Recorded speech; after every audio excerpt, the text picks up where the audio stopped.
Kalau ada rumah itu zakatnya uang disakati dulu baru dipakai. Kan kalau rumah gini tidak ada zakatnya, Pak. Itu tidak bayar zakat kalau rumah. Rumah pribadi kecuali ditempati mengusaha atau dikontrakkan, napi wajah zakat. Kalau rumah pribadi itu tidak ada zakatnya. Mobil pribadi itu tidak ada zakat. Emas perhiasan yang dipakai sehari-hari itu tidak ada zakat. Biar 10 kilo. Tidak ada. Yang ada zakatnya itu ketika disimpan atau sebagai aset.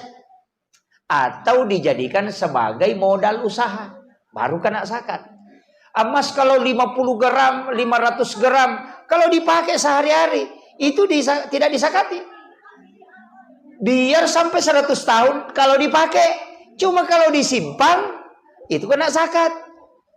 Mobil pribadi tidak kena zakat. Yang kena zakat itu ketika dipakai mengusaha. Direntalkan. Atau dipakai ngangkuk barang bolak-balik untuk kegiatan usaha. Itu baru disakati.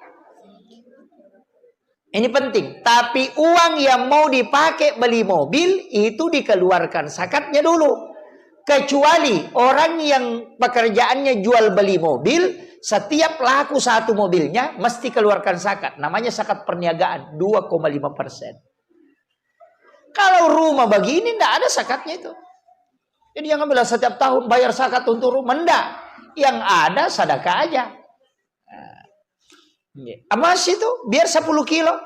5 kilo kalungnya. 3 kilo. Tapi kalau dibeli dengan niat aset. Itu jadi masalah.